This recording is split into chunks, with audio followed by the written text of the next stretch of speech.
Praise the Lord. கர்த்தரும் உலக இரட்சகரும் ஆகிய ஆண்டவர் ஆகிய இயேசு கிறிஸ்துவின் இனிதான நாமத்தினாலே உங்கள் யாவரையும் அன்போடு வாழ்த்துகிறேன். ஒரு புதிய நாளை தேவன் நம்முடைய வாழ்க்கையிலே கிருபையாய் கொடுத்திருக்கிறார்.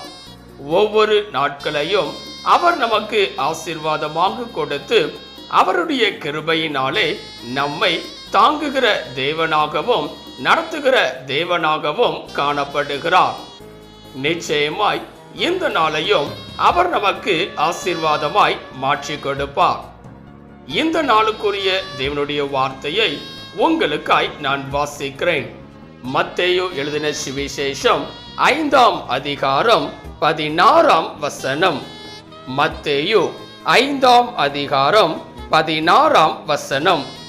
மனுஷர் உங்கள் நற்கிரியைகளை கண்டு பரலோகத்தில் இருக்கிற உங்கள் பிதாவை மகிமைப்படுத்தும்படி உங்கள் வெளிச்சம் அவர்கள் முன்பாக பிரகாசிக்க கடவது. எனக்கன்பான தேவ பிள்ளைகளே, இங்கே அருமையான ஒரு வார்த்தையை நாம் பார்க்கிறோம். பிரகாசம் என்பதாக இந்த உலகத்தில் வாழ்கிற ஒவ்வொரு மனிதர்களும் தங்கள் வாழ்க்கையிலே தங்கள் முகங்களானது பிரகாசமாய் இருக்க வேண்டும் என்று சொல்லி விரும்புவார்கள். உலக பிரகாரமாக பிரகாசமாய் இருப்பதற்கு தங்கள் முகங்களை பலவிதமான காரியங்களை வைத்து அலங்காரம் செய்பவர்களாய் காணப்படுவார்கள். ஆனால் இங்கே வேதம் சொல்லுகிறது, கர்த்தர் நம்மை பிரகாசிக்கிற தேவனாய் இருக்கிறார். அவர் நம்மை பிரகாசிப்பிக்க செய்யும் போது நம்முடைய முகமானது மிகவும் வெளிச்சத்தை கொடுக்கிறதாக, மிகவும் பிரகாசமாய் காணப்படுகிறதாய் இருக்கிறது. இந்த காலவெளியில நம்முடைய வாழ்க்கையிலும் கூட நாம் பிரகாசமாய் இருக்க வேண்டும் என்றால் என்ன செய்ய வேண்டும் என்பதை குறித்து இந்த நாளிலே நாம் சிந்திக்க போகிறோம். முதலாவதாக இங்கே வேதவசனம் அழகாய் சொல்லுகிறது. சங்கீதம் 34ஆம் அதிகாரம் 5ஆம் வசனத்திலே, அவர்கள் அவரை நோக்கி பார்த்து பிரகாசம் அடைந்தார்கள், அவர்கள் முகங்கள் வெட்கப்படவில்லை என்பதாக. இந்த நாளிலே தேவனை நோக்கி நாம் பார்க்கும் போது நம்முடைய முகமானது பிரகாசிப்பிக்கிறதாய் இருக்கிறது. வேதம் சொல்லுகிறது, அவர்கள் முகங்கள் வெட்கப்படவில்லை என்பதாக. இந்த நாளிலே பலவிதமான வெட்கப்படுகிற சூழ்நிலைகள் காணப்படுகிறது. அப்பொழுது நம்முடைய முகமானது பிரகாசம் இல்லாதபடிக்கு வாடின ஒரு முகமாய் இருக்கிறது. ஆனால் கர்த்தரை நோக்கி நாம் பார்ப்போம் என்றால் நாம் பிரகாசம் உள்ளவர்களாய் இருக்க முடியும். ஒவ்வொரு நாளும் தேவனை நோக்கி பார்ப்பவர்களாய் நாம் காணப்படுகிறோமா என்பதை சிந்தித்து பார்க்க வேண்டும். பல நேரங்களிலே தேவைகள் இருக்கும் போது மாத்திரம், வியாதிகள் நோய்கள் இருக்கும் போது மாத்திரம் தேவனை தேடுகிறவர்களாய் இருக்கிறோம். அது மாத்திரமல்ல, வாரந்தோறும் ஞாயிற்றுக்கிழமை மாத்திரம் தேவனை நோக்கி பார்ப்பவர்களாய் இருக்கிறோம். அதற்கு பின்பதாக அவரை விட்டு விலகி சென்று விடுகிறோம். ஆனால் அப்படிப்பட்டவர்களாய் இராதபடிக்கு நம்முடைய முகமானது இந்த நாளிலே பிரகாசமாய் இருக்க வேண்டும் என்றால், நம்முடைய வாழ்க்கையானது பிரகாசமாய் இருக்க வேண்டும் என்றால், நம்முடைய வாழ்க்கையிலே வெட்கப்பட்ட சூழ்நிலைகள் காணப்படாமல் இருக்க வேண்டும் என்றால் தேவனை நோக்கி பார்ப்பவர்களாய் இருக்க வேண்டும். முதலாவதாக அவரை நோக்கி பார்க்கும் போது நாம் பிரகாசம் அடைகிறோம். இரண்டாவதாக நம்முடைய வாழ்க்கையில எப்பொழுது பிரகாசம் உண்டாகிறது என்று சொல்லி பார்க்கும் போது வேதம் சொல்லுகிறது.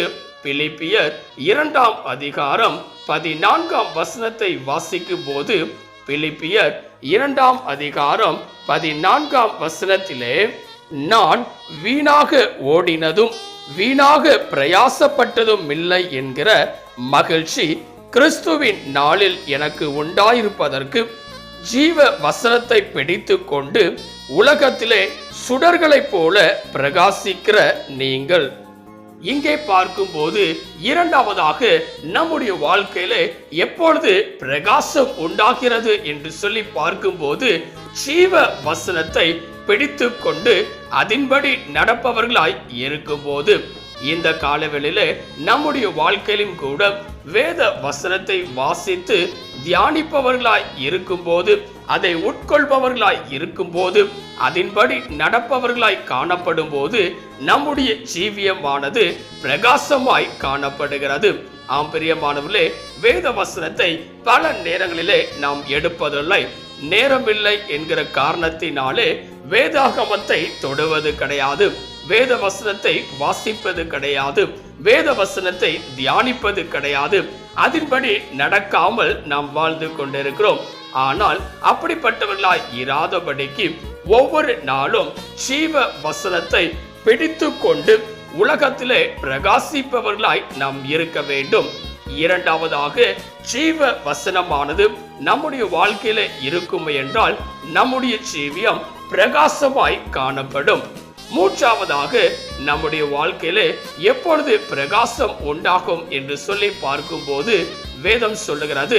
மத்தேயு எழுதின சுவிசேஷம் 5ஆம் அதிகாரம் 16ஆம் வசனத்தை வாசிக்கும் போது, மத்தேயு 5ஆம் அதிகாரம் 16ஆம் வசனத்திலே, இவ்விதமாய் மனுஷர் உங்கள் நற்கிரியைகளை கண்டு பரலோகத்தில் இருக்கிற உங்கள் பிதாவை மகிமைப்படுத்தும்படி உங்கள் வெளிச்சம் அவர்கள் முன்பாக பிரகாசிக்க கடவது. இங்கே பார்க்கும்போது மூன்றாவதாக எப்பொழுது பிரகாசம் உண்டாகிறது என்றால் நற்கிரியைகள் நம்முடைய வாழ்க்கையிலே காணப்படும் போது.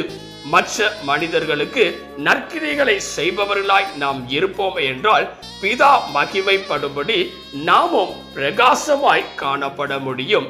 ஆம் பிரியமானவர்களே, இங்கே வேதம் அழகாய் சொல்லுகிறது, நற்கிரியைகள் நம்முடைய வாழ்க்கையிலே காணப்பட வேண்டும்.